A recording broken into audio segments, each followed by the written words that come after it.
को लेकर इस वीडियो में विस्तार से चर्चा करूंगा।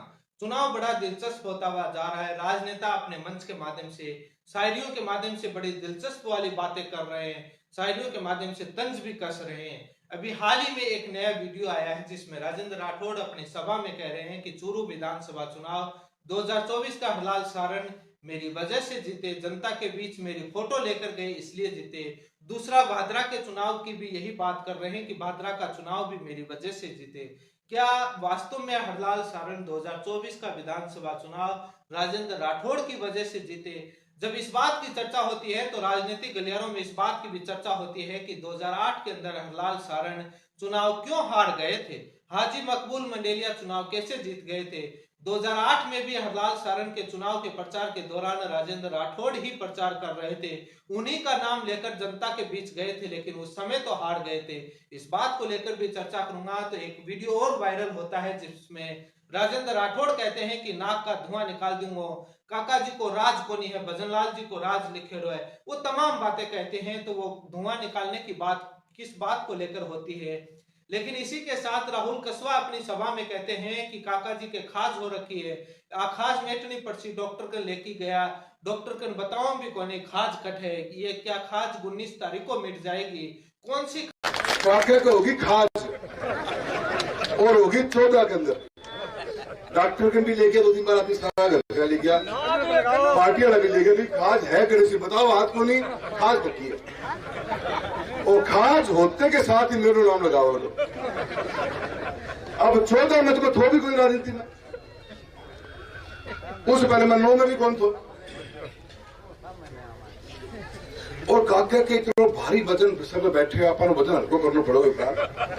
काको ये क्या है कि चूरू जिले में नहीं शेखावटी बेल्ट में कोई नेता बनियो तो मैं तो बनायो, मेरे तो बड़ी पुरुष का मेरी मूर्ति तो मेरी फोटो लगा के तो विधायक चूरू को बन गए और इसका विधायक बन गए। मतलब कि मारे बहन पाल रखी की जनता बनाओ है, काके बहन पाली की मैं बनाऊ। तो ये वजन तो कम करो को तो हाथ मारी साजना, क्योंकि ये नेता मार नेता है। ये क्या खाज 19 तारीख को मिट जाएगी? कौन सी खाज की बात कर रहे हैं? खुजली की बात कर रहे हैं। तो राजेंद्र राठौड़ अपनी सभा में कहते हैं कि चूरू की कोई अनोखी सीट नहीं काटी गई राहुल कसवा की। राजस्थान में 15 जगह सीटें काटी गई, पूरे भारत में 100 से ज्यादा सीटें बदली गई, चूरू की कोई अलग से नहीं बदली गई। तो वो उदाहरण के तौर पर पेश करते हैं गंगानगर और झुंझुनू को लेकर कि गंगानगर में भी सीट बदली गई, झुंझुनू में भी बदली गई। लेकिन वो राजेंद्र राठौड़ कहते हैं कि गंगानगर, झुंझुनू और चूरू तीनों जगह विधानसभा के अंदर 8 में से 2-2 सीटें ही बीजेपी जीत पाई। तो क्या विधानसभा चुनाव की हार की जिम्मेदारी इन लोकसभा सांसदों पर थोपी गई? जब परिवारवाद की बात आती है तो राहुल कसवा के समर्थक कहते हैं कि पराक्रम राठौड़ राजनीति में कूद चुके हैं। क्या वो परिवारवाद नहीं है? जनता के अंदर इस बात की भी चर्चा होती है कि पराक्रम राठौड़ आने वाले भविष्य में विधानसभा चुनाव या कोई न कोई चुनाव लड़ेंगे, क्योंकि राजनीति के अंदर कूद चुके हैं। जब से तारानगर विधानसभा चुनाव राजेंद्र राठौड़ ने लड़ा है उस समय से वो राजनीति के अंदर एक्टिव हो गए। क्या वो परिवारवाद नहीं है? इस पर तंज कसते हैं। तो अब तमाम बातों को लेकर इस वीडियो में विस्तार से चर्चा करेंगे कि क्या क्या समीकरणें बन रही हैं, कौन कौन सी बातें हैं, कौन जीत रहा है। इस बात की भी चर्चा होती है कि मुंह में राम बगल में छुरी।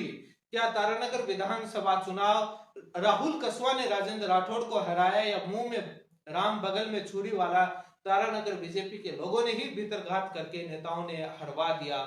क्या जनता के अंदर इस बात की भी चर्चा है कि राहुल कसवा पर तो ये थोपी गई है, तारानगर के अंदर भीतरघात हुआ, उनका नाम ले नहीं पा रहे राजेंद्र राठौड़, राहुल कसवा पर नाम लेकर अपना आसानी से उनके टिकट कटवाने में सफल हुए और इस बात का वो किनारे लगाने में भी लगे हुए थे कि राहुल कसवा की कैसे भी टिकट कटे। 2014 और 19 से कोशिश कर रहे थे।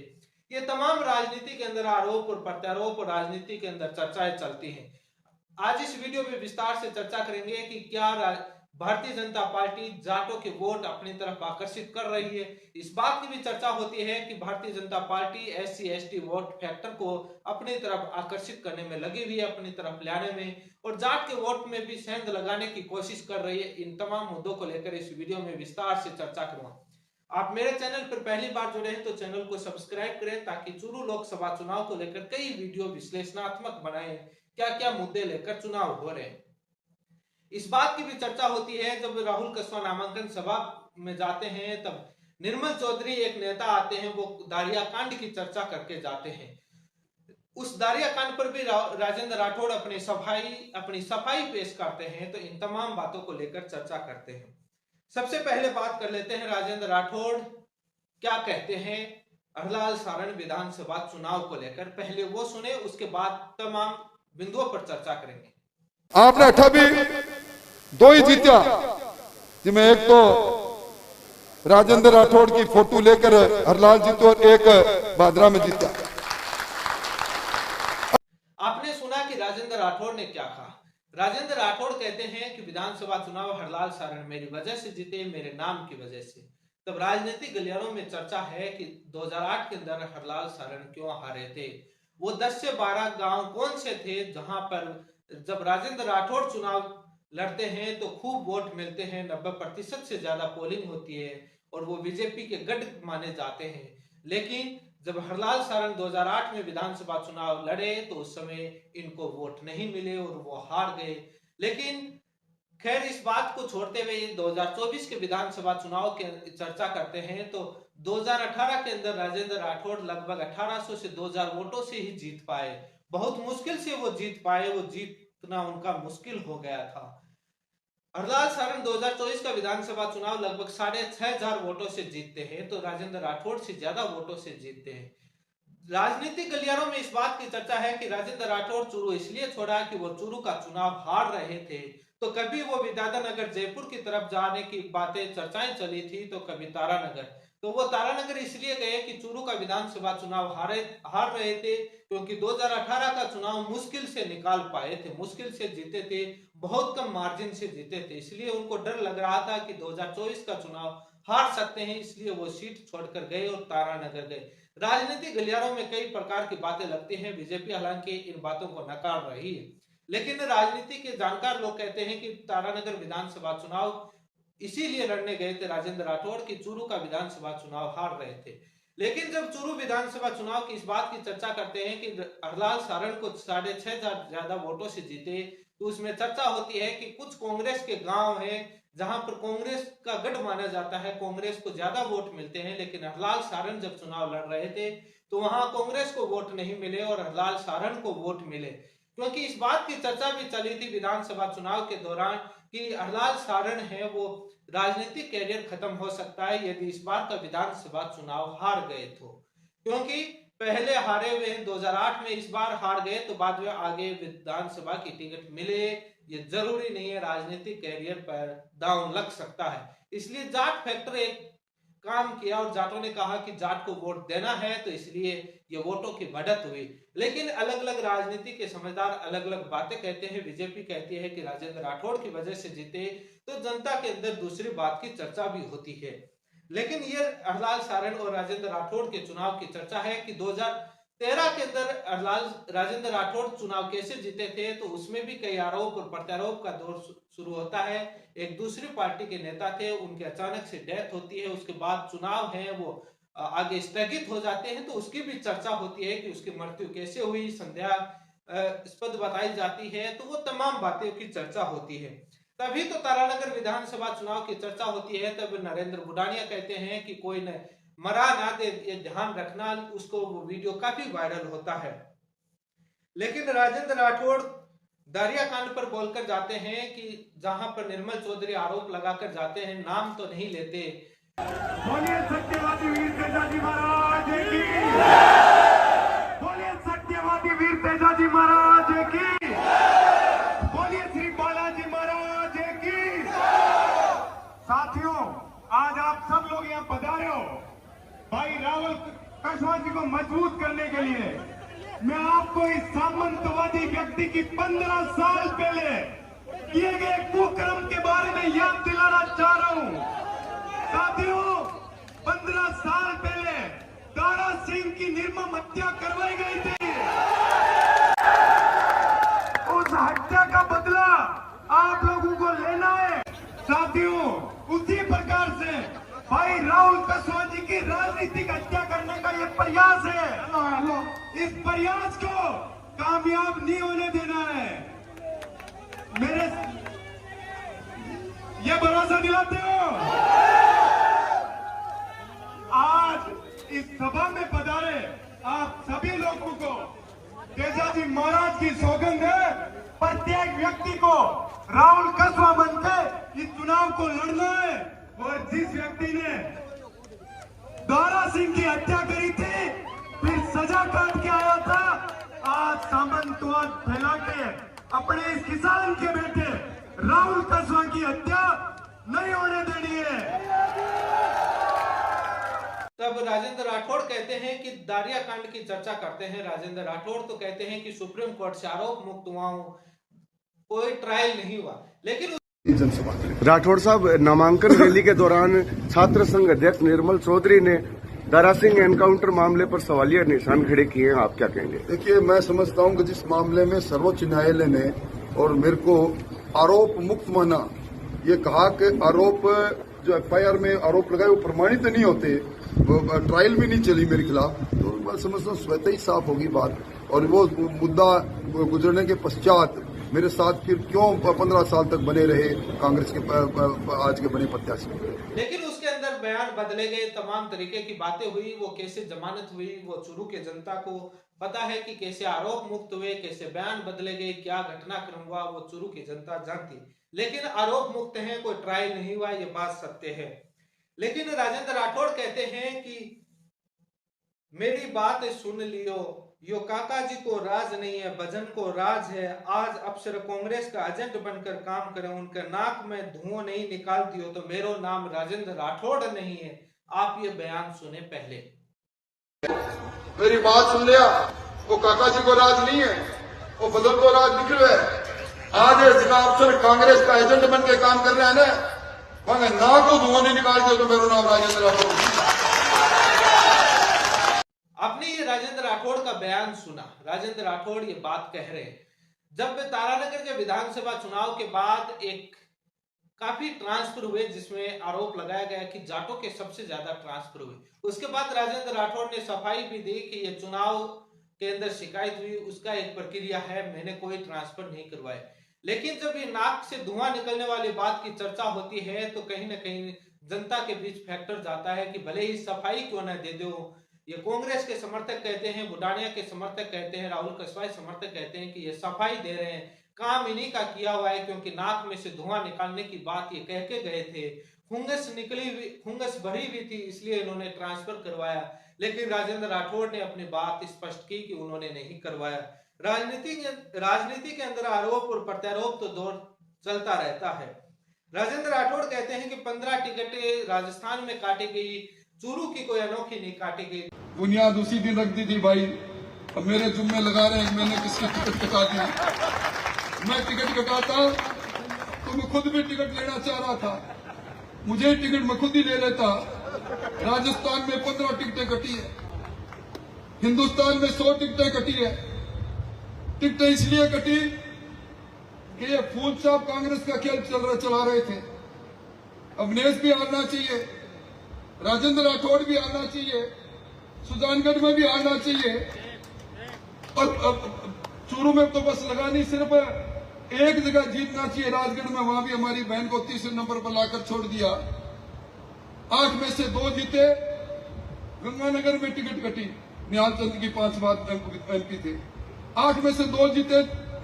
झुंझुनू में लोकसभा में वहां नरेंद्र की टिकट कटी और 8 में से 2 जीते, या उनकी टिकट कटी। अब टिकट कटे किस कारण से? शहादत में नाम लिखाकर मेरे जैसे आदमी पर आरोप लगाकर और वोट का ध्रुवीकरण करना की कोशिश करते हैं। चूरू की कोई अनोखी नहीं काटी गई, 2-2 सीटें जीत पाए चूरू लोकसभा क्षेत्र में बीजेपी, और झुंझुनू और गंगानगर में।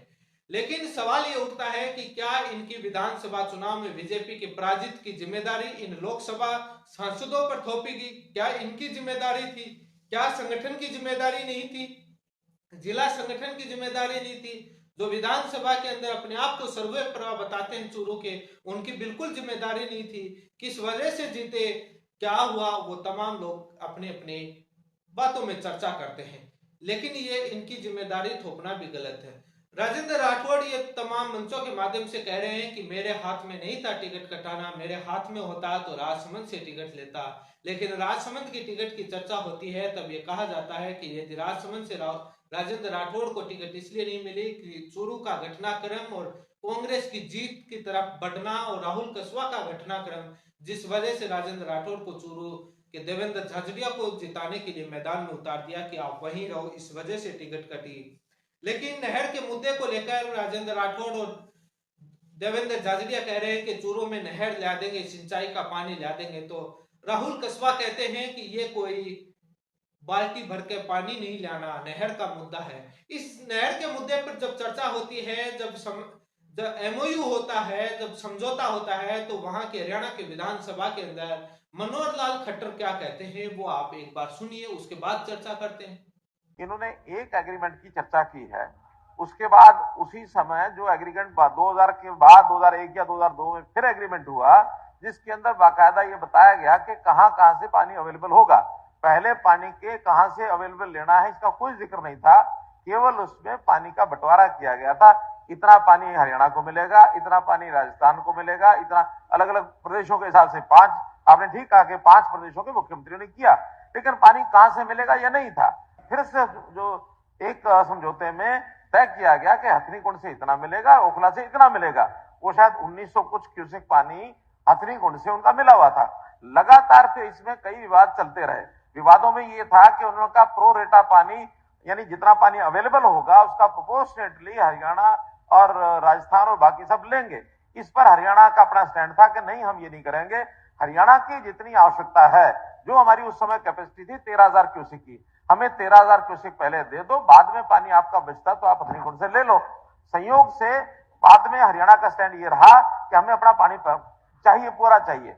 आगे चल करके हमने उस 13,000 को पहले 18,000 किया कि 18,000 अब हमारा हो गया, अब 18,000 हमको चाहिए, इसके बाद आपको मिलेगा। ये झगड़ा उस समय से यही चल रहा था, जिसके ऊपर हरियाणा सरकार का यही स्टैंड था कि हम पहले हरियाणा का पानी पूरा करके फिर बचता है तो आपको मिलेगा। इस बीच में हमने अपने हरियाणा के लोगों की सहूलत के लिए या अपनी अवेलेबिलिटी के, आपने मनोहर लाल खट्टर ने क्या कहा, हरियाणा के मुख्यमंत्री ने उस समय आपने सुना, चूरू को पानी कैसे मिलेगा। अभी तक पूरा योजना नहीं बताया गया कि कहां तक। राहुल कसवा कहते हैं कि कितने हेक्टर तक मिलेगी, चूरू की टोटल हेक्टर जमीन भी बताते हैं। तो जमीन जब बात आती है तो आज तक चूरू का विधानसभा चुनाव लगभग राजेंद्र राठौड़ ने शासन किया है। इतने सालों तक नहर का पानी क्यों नहीं आया, ये चुनाव के समय कैसे याद आया। जब हरियाणा के मुख्यमंत्री कह रहे हैं कि हम पानी हमारे पास एक्स्ट्रा होगा तो देंगे, तो सिंचाई के लिए पानी कोई एक्स्ट्रा होगा तभी आएगा, बारिश के अंदर तो ऐसे ही पानी रहता है, तो चूरू के अंदर सिंचाई का पानी कैसे आएगा, ये सवाल उठता है। इसको एक्सपोज राहुल कसवा ने अच्छी तरह से किया है कि नहर का मुद्दा है वो एक जुमला है, नहर का पानी नहीं आएगा, क्योंकि उन्होंने कहा कि मनोहर लाल खट्टर का बयान सुन लेना चाहिए, उन्होंने क्या कहा था। लेकिन ये एक आगे का भविष्य का सवाल है कि क्या आएगा। चुनाव के अंदर हर तरह की बातें की जाती हैं, लेकिन इस बात की भी चर्चा होती है कि परिवारवाद की तो चूरू की जनता कहती है, राजनीतिक गलियारों में इस बात की चर्चा है कि पराक्रम राठौड़ को मैदान में क्यों उतारा गया। जब से तारानगर विधानसभा चुनाव है तब से पराक्रम राठौड़ राजनीतिक कमान संभाल रखी है। हर मंच, हर प्रचार के अंदर, सभाओं के अंदर पराक्रम राठौड़ जाते हैं। क्या ये परिवारवाद नहीं है? जनता के अंदर चर्चा है कि आने वाले भविष्य में राजेंद्र राठौड़ के उत्तराधिकारी पराक्रम राठौड़ है, जो विधानसभा चुनाव या लोकसभा चुनाव कोई न कोई वो चुनाव लड़ेंगे। तो क्या ये परिवारवाद नहीं होगा? वो देखेंगे कि आगे वाले भविष्य में, आने वाले भविष्य में क्या होता है, अभी कहा नहीं जा सकता। लेकिन सबसे अहम बात यह भी है कि राहुल कसवा पर थोपी जाती है कि राहुल कसवा ने तारानगर विधानसभा चुनाव हराया। तो वहां पर एक चर्चा आता है कि मुंह में राम बगल में छुरी कौन है। क्या वास्तव में तारानगर विधानसभा चुनाव राहुल कसवा ने राजेंद्र राठौड़ को हराया, या मुंह में राम बगल में छुरी बीजेपी बेहतर घात कर गई तारानगर के अंदर?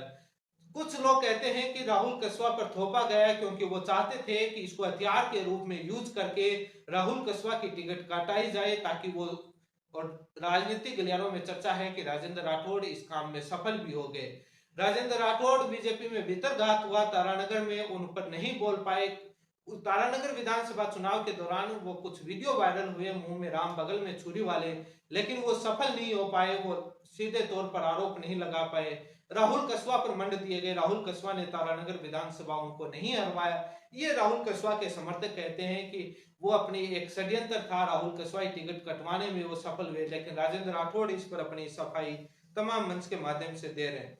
लेकिन इस बात की भी चर्चा हो रही है कि क्या बीजेपी SC/ST वोटों में सेंध लगा रही है, क्या जाट वोट हैं वो बीजेपी की तरफ जा रहे हैं। अभी कुछ कहा नहीं जा सकता, अभी राहुल कसवा ही जीत रहे हैं, चाहे सट्टा बाजार हो या तमाम मंच पर लोगों के अंदर राहुल कसवा के प्रति सिंपैथी बनी हुई है।